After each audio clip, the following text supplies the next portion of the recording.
Another deck profile for Pokemon, the TCG.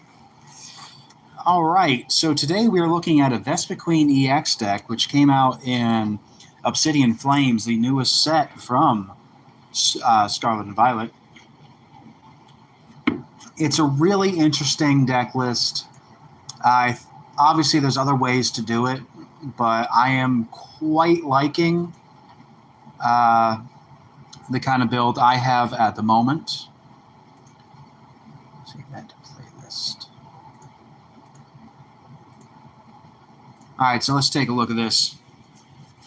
Starting off, of course, we have our Vespiqueen EX. I am running 3 copies of it. One of them is that special full art right there. So what Vespiqueen EX does at 270 HP, it's one of those new Terra types where it's a different type than normal. This is a psychic type, but it still uses a grass type energy you'd expect to see on a Vespiqueen. So it has the Terra ability, of course, where as long as it's on the bench, prevent all damage done to this by attacks, yours and your opponent's. Its attacks are for 1 energy, Healing Pheromone, where you can heal 60 damage from one of your Pokemon. Pretty cool. And for 3 grass energy, Phantom Queen, 200 base damage. Put 3 damage counters on each of your opponent's Pokemon that are already damaged on the bench. So this has the opportunity to spread around some massive damage, and it's really awesome. Of course, to help it out, we've got our 3 combis. I am using the one from Obsidian Flame. The share ability, allowing it to heal 20 damage, and then ram for 2. And, it's cute. I've always liked Combi and Vespiqueen. I always thought they were cool. So that is our main attacker, although we do have another Pokemon here that's very important and is going to help our strategy. And we're talking about Meow. Its ability is why we're using it. Discarding a basic grass energy to put 3 damage counters on one of the Pokemon on your opponent's bench. So this will help you spread around damage to be able to use Vespiqueen. Plus, for 2 energy, a 220 attack is pretty good.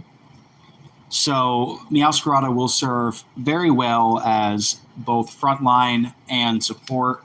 I am running 3 in the deck. Only running 2 Florigato, and we'll get to why in a moment. Personally, I suggest this Florigato from Paldea Evolved because it has the Magic Whip attack to be able to switch around the bench. Really useful for setting things up. And we're running 3 Sprigatito. Yeah, we do have that nice full art there. Gotta love that. It's absolutely beautiful. I need to get 2 more copies of this type for the Gather Sunlight ability.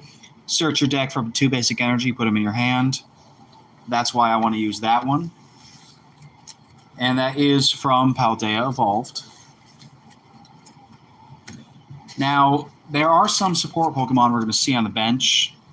We've got a couple of Turtwig here, and we have a couple of Grotle. The Sun-Drenched Shell ability is why we're running the Grotle. Once per turn, we can search our deck for a Grass-type Pokemon. And to round out our Pokemon, we have a Radiant Alakazam. It's not there for attacking, it simply isn't. The only reason this Pokemon is here is because of the Painful Spoon ability, because we can move our damage counters around that way and spread out our damage. So Radiant Alakazam becomes pretty important, honestly. Does suck if you get him stuck on the bench, though. Moving on to trainer cards, we have a lot of them. We're running a couple experience share because we're using a big attack with 3 energy. So slapping this in a combi when you got a Meowscarada at the front is a really good idea, especially since energy management will be something important since we are discarding them. We're running a couple of stadium cards. We're running the new Pokemon League headquarters. So this is here just to be kind of an anti-loss box, anti-rookie rush kind of thing. Attacks used by each basic Pokemon cost 1 more. And we also need to have our stadiums in order to use Falconer. We have our couple energy retrievals for obvious reasons. We're discarding energies. I am still considering using a Super Rod. I honestly think I will when I get my hands on it. We're running a copy of Rare Candy so we can evolve our Meowscarada off of Sprigatito. Running 1 copy of that. We're running 2 copies of Florigato. So we still will be able to evolve all 3 without much of an issue. Running a copy of our Switch, of course. We are running 3 copies of Nest Ball to quickly search out the multiple basic type Pokemon we need. Pop those on the bench real fast. Running 1 copy of Palpad to put our supporters back. Self-explanatory why that's there. Now moving on to supporters. Moving around the bench is going to be very important. So we are running 3 copies of Boss's Orders because we need to move stuff around. We need to spread out that damage so we can do some massive heat. So I was running 2, but I'm like, I think 3 is better. We've got 2 copies of Rhyme because this will let us draw 3 cards and switch around the bench. So we're killing 2 birds with 1 stone there.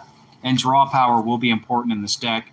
We're still running our 2 Jacques in order to search out our Meowscarada and search out our Vespiqueen. Really important card to have. Of course, we're running our Falconer, so that can be our draw 4 when we have a stadium. A lot of draw on this deck. Still running our copy of Professor's Research because that draw 7 is simply too good to do without. Still running our copy of Shauna for a shuffle and draw 5. You'll notice I did take out the Rayhan and I did take out the Roxanne in favor of some less situational draws. Running still my copy of Gardenia's Vigor because we can pop 2 Grass Energies onto a Grass-type Pokemon on the bench and draw 2 cards. Too good to miss. Still running our copy of Iono to get that kind of game reset shuffle. And I did include a copy of Arven so we can search out our experience share and search out our Rare Candy. Good card to have, and the full art is really not that expensive. Kiva, hope you're doing fantastic.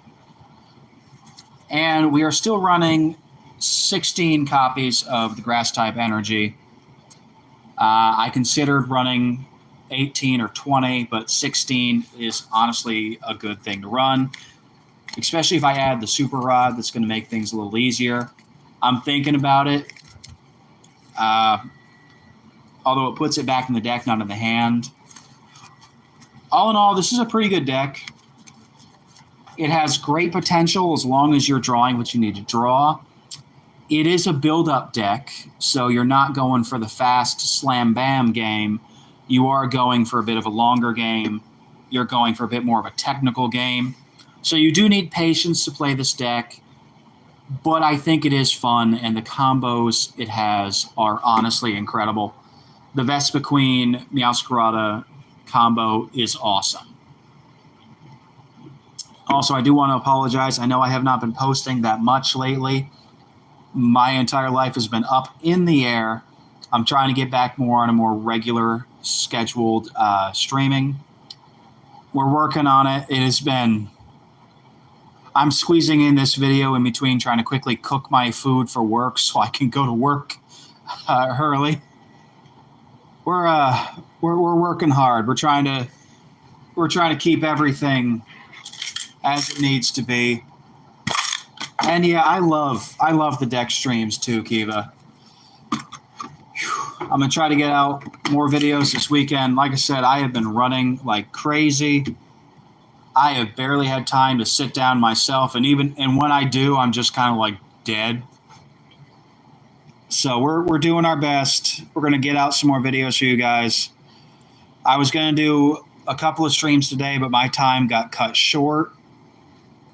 We're working on new things. I've been working on our Vampire Hunter character for Skyrim. So we're going to start running those parallel Dawn Guard streams as well. I'm excited about him. He's a two-handed warrior named Abram. At the moment, he's hanging out with Mercutio from Riften. So this should be pretty cool. So since I hear the oven dinging and the deck is talked about, until next time, this has been your Wintry Neighborhood Winter Spell. Reminding you guys to stay frosty. I love all of you. Thank you so much for the support. Whew. And I'm going to kid out some more videos once I stop running at 6 million miles an hour.